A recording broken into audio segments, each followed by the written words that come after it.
नमस्कार, मी राधिका आणि राधिका's travel diaries या आपल्या मराठी यूट्यूब चॅनेलवर पुन्हा एकदा तुम्हा सगळ्यांचं खूप मनापासून स्वागत आहे.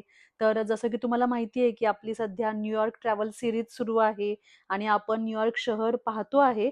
तर न्यूयॉर्कमध्ये 2 दिवस घालवलेत आणि खूप छान-छान वेगवेगळ्या जागा पाहून झालेल्या आहेत आणि आज न्यूयॉर्कमध्ये आपला 3रा दिवस आहे आणि आज न्यूयॉर्कमधलं प्रसिद्ध ठिकाण पाहणार आहे स्टॅच्यू ऑफ लिबर्टी. आपण आता न्यूयॉर्कमधल्या प्रसिद्ध असलेल्या ग्रँड सेंट्रल टर्मिनलला आलेलो आहे आणि इथून आपण ट्रेन पकडू शकतो न्यूयॉर्कमधल्या वेगवेगळ्या भागांमध्ये जाण्यासाठी. इथे आपण तिकीट काढणार आहे, त्यानंतर इथल्या रेल्वेमध्ये बसणार आहोत. तर न्यूयॉर्क शहरामध्ये पब्लिक ट्रान्सपोर्ट खूप छान आहे. बसेस आहेत, प्रत्येक ठिकाणी जातात बसेस आणि सगळ्यात जास्त जोडलं गेलंय शहर हे रेल्वेने. रेल्वेने न्यूयॉर्कमध्ये सगळीकडे फिरता येतं. रेल्वेने ही वाहतुकीची जी सोय आहे ती खूप वर्षांपूर्वीच केलेली आहे आणि हे जे रेल्वे स्टेशन आहे हे इतकं सुंदर दिसतंय, नवीन वाटतंय, पण हे रेल्वे स्टेशन सुद्धा खूप जुनं आहे. आता आपण रेल्वेच्या प्लॅटफॉर्म वरती आलेलो आहे आणि इथे आल्यानंतर हा अंडरग्राउंड एरिया आहे आणि इथे आल्यावर थोडासा हा एरिया जुना वाटतो आणि आपल्याकडच्या रेल्वेची सुद्धा आठवण येते. आम्ही मुंबईमधल्या रेल्वेमध्ये बसलेलो आहोत आणि दिल्लीमधल्या मेट्रोमध्ये सुद्धा. दिल्लीमध्ये सुद्धा मेट्रोमधून फिरताना खूप छान वाटतं आणि जोडलंय शहर मेट्रोने आणि खूप कमी वेळ लागतो दिल्लीमध्ये ट्रॅव्हल करताना. आता या ट्रेनमध्ये तितकीशी गर्दी नाहीये, पण काही वेळेस ट्रेनमध्ये उभा सुद्धा राहावं लागतं, एवढी गर्दी असते. कारण न्यूयॉर्कमध्ये लोकसंख्या जास्त आहे, वेगवेगळे ऑफिस आहेत न्यूयॉर्कमध्ये, त्यामुळे न्यूयॉर्कमध्ये रोज ट्रॅव्हल करणाऱ्या लोकांची संख्या सुद्धा खूप जास्त आहे. हा ट्रेनचा छोटासा डब्बा आहे आणि इथे स्टेशन बघू शकतो कोणतं स्टेशन. आपल्याला बॉलिंग ग्रीन या स्टेशनला उतरायचंय. छोटासा डब्बा आहे हा. हे स्टेशन आहे. बॉलिंग ग्रीनला पोहोचलोय आपण आणि आता स्टॅच्यू ऑफ लिबर्टीला जायचंय, तर त्यांनी थांबवलंय. ते तर म्हणताय ते ऑफिशियल आहे तिथले. तर इथे आपल्याला तिकीट बुक कुठे करायचं ते पाहायचंय. आधी बुक केलेलं नाहीये, सो तिकीट बुक करून मग निघणार आपण. तर आता सकाळचे 11:30 वाजलेत. आम्ही स्टॅच्यू ऑफ लिबर्टीच्या एरियामध्ये आलोय, पण आम्ही आधीच बुकिंग केलेलं नाहीये. तर पाहतो इथे की बुकिंग कसं मिळेल. तर इथे 2 ऑप्शन दिलेत त्यांनी की तुम्ही 1.5 तास पाहू शकता, पण 1.5 तास ते स्टॅच्यू ऑफ लिबर्टी फेरीमधूनच दाखवणार. स्टॅच्यू ऑफ लिबर्टीला एक फेरी मारणार आणि तिथूनच पाहायचं. आणि एक 4 तासाचं बुकिंग आहे. 4 तासाच्या बुकिंग मध्ये मग ते तिथे तुम्हाला घेऊन जाणार स्टॅच्यू ऑफ लिबर्टीच्या एरियामध्ये आणि बाकीच्याही गोष्टी तिथे पाहू शकतो. बघूयात आता कोणतं बुकिंग मिळतंय, त्याच्यावरती मग ठरवणार आहे 1 तासाचं घ्यायचं की 4 तासाचं. ते थोडंसं कन्फ्युजन आहे. आणि स्टॅच्यू ऑफ लिबर्टीच्या क्राऊन मध्ये सुद्धा जाऊ शकतो. डोक्यामध्ये जाऊन त्याच्या आपण पूर्ण व्ह्यू पाहू शकतो. त्याच्यासाठी मात्र तुमच्याकडे पासपोर्ट पाहिजे, वॅक्सिनेशन वगैरे पाहिजे, तर ते तर नाही पॉसिबल. वॅक्सिनेशनचे डिटेल्स नाहीत आमच्याकडे. तर बघूयात. इथून स्टॅच्यू ऑफ लिबर्टी दिसतेय तिथे.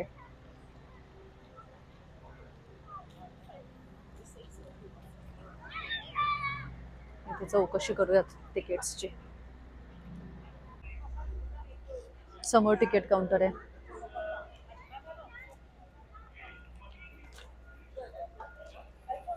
तर आता आम्ही इथे तिकीट घेतलं. तर आता आम्हाला 4 लोकांचे आणि 3 मुलांचे असे सगळ्यांचे मिळून $150 तिकीट पडलं. आणि आम्ही जेव्हा एंट्रीला होतो तर तिथे ते सांगत होते की आम्ही ऑथराइज्ड आहे आणि त्यांनी आम्हाला तिकीट सांगितलं $300. तर आम्ही म्हणलं की नाही, आम्ही बघू पुढे गेल्यावर. तर इथे ज्यांचं जे ऑथराइज्ड आहे तर ते तिकीट काउंटर, तिथून आम्हाला जवळजवळ निम्म्या किमतीमध्ये तिकीट मिळालं. तर तिकीट काउंटरवरती येऊनच तिकीट घेतलं पाहिजे किंवा मग ऑनलाईन बुकिंग केलं पाहिजे, कारण की इथे खूप स्कॅमर लाईक एजंट टाईप आहेत की ते डबल पैसे घेतात आपल्याकडून. आणि ते सांगतात असं की तुम्ही आधी रिझर्वेशन करायला पाहिजे होतं, तुम्ही नाही केलं, तुम्हाला मिळणार नाही तिकीट. आणि इव्हन आम्हाला असंही म्हणले की तुमच्याकडे जर तिकीट नसते तर तुम्ही आतमध्ये नाही जाऊ शकत या साईडला. पण आम्ही आलो, म्हणलं आम्ही फक्त व्ह्यू पाहतो. पण असं आहे, म्हणजे इथे सुद्धा हे खूप प्रसिद्ध आहे पर्यटनासाठी, त्यामुळे इथे सुद्धा पैसे कमवण्यासाठी लोक असं करतात. तर ते काय, तर जर तुम्ही इथे येणार असाल तर ही गोष्ट लक्षात घ्या की ऑथराइज तिकीट काउंटर वरूनच तिकीट बुक करा. चलो, तिकीट्स तर मिळालेत आता आपल्याला. एक राईड असेल आणि 4 तासाचंच तिकीट बुक केलंय, सो व्यवस्थित सगळं पाहता येईल. तिकडे असे स्टॉल लागलेले आहेत.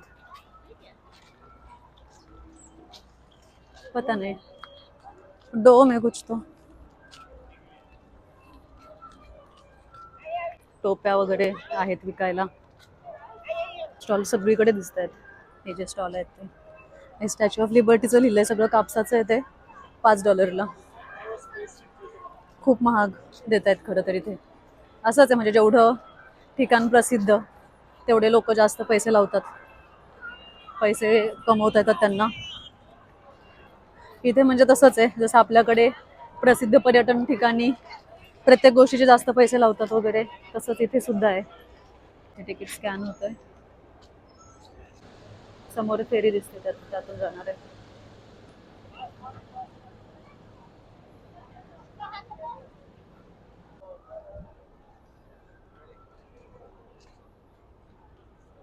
छोटासा कॅफेटेरिया आहे एंट्रन्सलाच, वॉशरूम.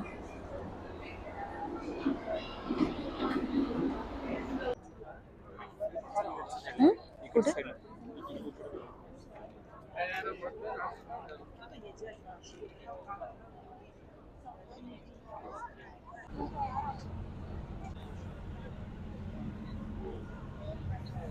न्यूयॉर्क मधली ही स्टॅच्यू ऑफ लिबर्टी खूप प्रसिद्ध आहे, जगप्रसिद्ध आहे. जगभरातून लाखो लोक स्टॅच्यू ऑफ लिबर्टीला दरवर्षी भेट देतात. न्यूयॉर्क मधल्या लिबर्टी आयलँड वरती ही स्टॅच्यू ऑफ लिबर्टी आहे आणि या स्टॅच्यू ऑफ लिबर्टीची उंची 151 फूट इतकी आहे आणि खूप लांबून ही स्टॅच्यू ऑफ लिबर्टी दिसते आणि आपलं लक्ष आकर्षित करते. पोहोचलोय आम्ही आणि रिटर्न जाण्यासाठी एवढी गर्दी आहे, एवढी लाईन आहे, खूप मोठी लाईन आहे. इथे हा कॅफेटेरिया आहे आणि आम्ही थोडासा स्नॅक करून घेतो आता, कारण की 12:30 वाजलेत, मुलांना पण भूक लागली आहे. सागर, तो ब्रुकलिन ब्रिज आहे हा, समोर ब्रुकलिन ब्रिज दिसतोय. हो, आणि हेलिकॉप्टर राईड सुद्धा चालू आहेत.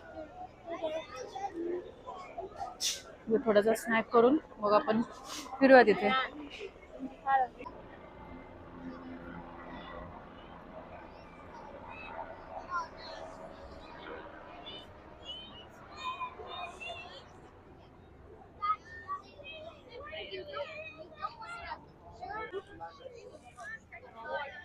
तर मागे स्टॅच्यू ऑफ लिबर्टी आहे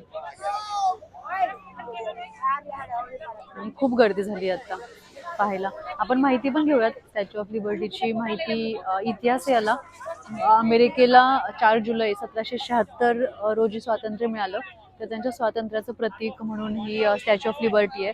तर त्याचा इतिहास सुद्धा आपण बघूयात लिबर्टी पाहता पाहता. आता वातावरण ढगाळ आहे, थोडासा वारा सुटला इथे. पाण्याच्या मध्यभागी आपण आलेलो आहे, पूर्ण आजूबाजूला पूर्ण पाणी आहे. आता इथे एका आयलँड वरती हे स्टॅच्यू ऑफ लिबर्टी आहे.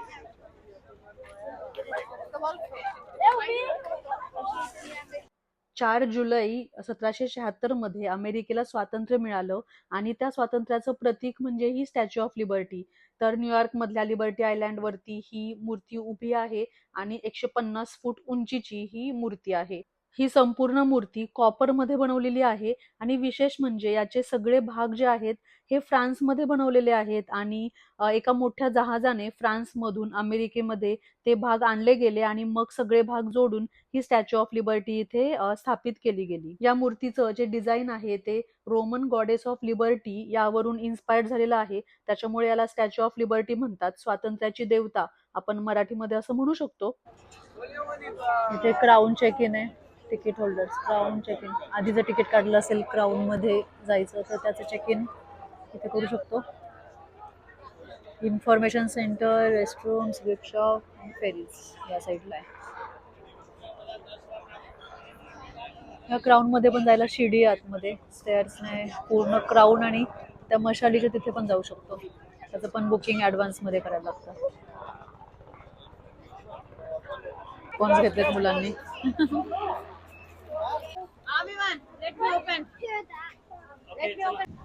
इथे म्युझियम आहे स्टॅच्यू ऑफ लिबर्टीचं, तर ते म्युझियम पाहायला चाललोय आता.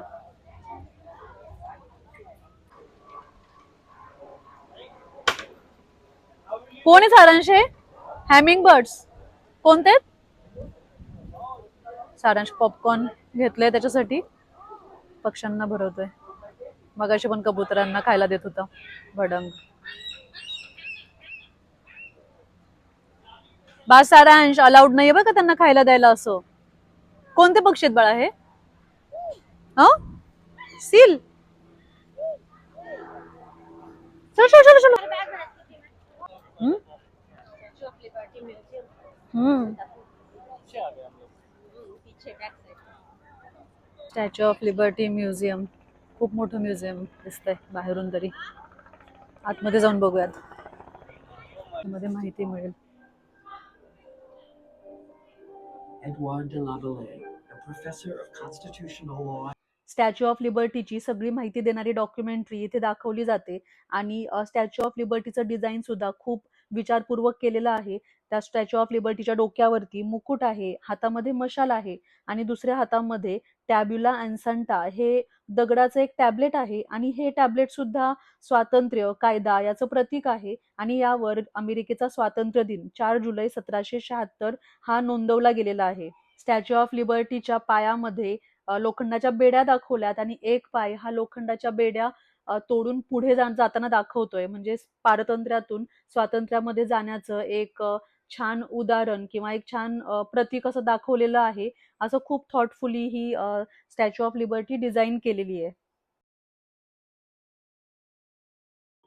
आधी मी सांगितलं की आपण जो मुकुट आहे स्टॅच्यू ऑफ लिबर्टीचा तिथपर्यंत जाऊ शकतो आणि तिथून काय व्ह्यू दिसतो तो सुद्धा पाहू शकतो. तर या डॉक्युमेंटरीमध्ये दाखवलंय की तिथे गेल्यानंतर कसा व्ह्यू दिसतो आणि त्यांनी हे सुद्धा सांगितलंय की ही जी स्टॅच्यू ऑफ लिबर्टी आहे ती स्वातंत्र्याची आणि समानतेची, सगळ्यांना कायदा समान आहे सगळ्यांसाठी, तर याचं प्रतीक आहे.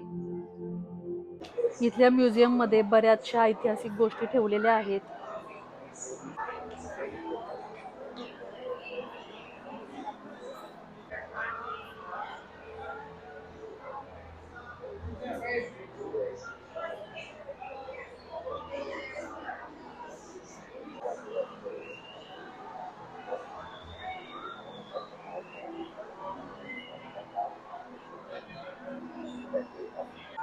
एवढी मोठी स्टॅच्यू ऑफ लिबर्टी कशी डिझाईन केली आहे याची थोडक्यात माहिती इथे दिसते आणि हा पुतळा त्याची एक प्रतिकृती म्हणून इथे उभारलेला आहे. म्युझियमच्या बाहेरच स्टॅच्यू ऑफ लिबर्टीच्या हातामध्ये असलेली ही मशाल सुद्धा आहे. इथे आपण आपला फोटो काढू शकतो. आपण कोणत्या देशामधून आलेलो आहे ते सिलेक्ट करायचं आणि फोटो काढायचा आणि मग काही वेळाने आपला फोटो या स्क्रीनवरती दिसतोय. इथे आमचा फोटो दिसतोय आणि हा फोटो जाऊन इथे स्टॅच्यू ऑफ लिबर्टी जी बनलेली आहे त्याच्यामध्ये जाऊन हा मिक्स होणार. तर आता स्टॅच्यू ऑफ लिबर्टी पाहून झालंय आणि हे मागे जे म्युझियम होतं स्टॅच्यू ऑफ लिबर्टीचं तर ते सुद्धा पाहिलंय. तर खरं तर खूप काही माहिती मिळाली स्टॅच्यू ऑफ लिबर्टीची, की स्टॅच्यू ऑफ लिबर्टीचा हा जो पुतळा आहे तो फ्रान्सवरून मागवला होता आणि त्याचं आर्किटेक्चर कसं बनवलंय आणि हे जे स्टॅच्यू ऑफ लिबर्टी आहे हे फक्त अमेरिकेचा स्वातंत्र्य दिन किंवा अमेरिकेचं स्वातंत्र्य रिप्रेझेंट करत नाही, ती सगळ्याच प्रकारचं स्वातंत्र्य रिप्रेझेंट करते. पूर्ण जगामध्ये याला स्वातंत्र्याची देवताच मानतात. तर याची सगळी माहिती आपण आता घेतली स्टॅच्यू ऑफ लिबर्टीची आणि तर स्टॅच्यू ऑफ लिबर्टी तर आता पाहून झाली आहे आणि खूप छान माहिती मिळाली आणि सारांश पण खूप खरं तर एक्सायटेड होता आणि त्याला पण खूप माहिती घ्यायची होती की स्टॅच्यू ऑफ लिबर्टी कशी आहे आणि काय आहे हे नक्की. आणि इथे छान म्युझियम मध्ये खूप छान सांगितलं. तर बघितलं आता स्टॅच्यू ऑफ लिबर्टी. आता इथून आपल्या तिकिटामध्ये अजून एक आयलँड सुद्धा आहे, तर त्या आयलँडला जाण्यासाठी आपल्याला इथून फेरी मिळणार आहे. तर ती फेरी घेऊन मग आपण ते आयलँड बघूयात. एलिस आयलँड म्हणून आहे, तर ते पाहायला चाललोय आता. इथे ना एक ऑडिओ टूर पिकअप म्हणून आहे, म्हणजे इथे एक छोटासा फोन देतात आणि तो फोन आपण गळ्यात घालून फिरू शकतो आणि मग त्याच्यामध्ये सगळी माहिती मिळेल आपल्याला. फक्त इथून जाताना हा फोन यांना रिटर्न द्यायचा.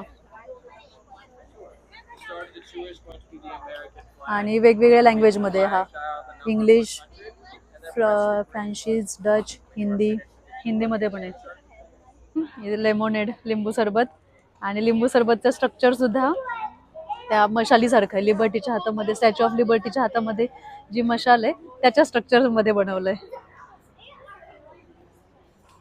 विश कुछ तो विश करून हे कॉइन्स फेकलेले आहेत. खूप सारे कॉइन्स आहेत. इथे सुद्धा अंधश्रद्धा आहे.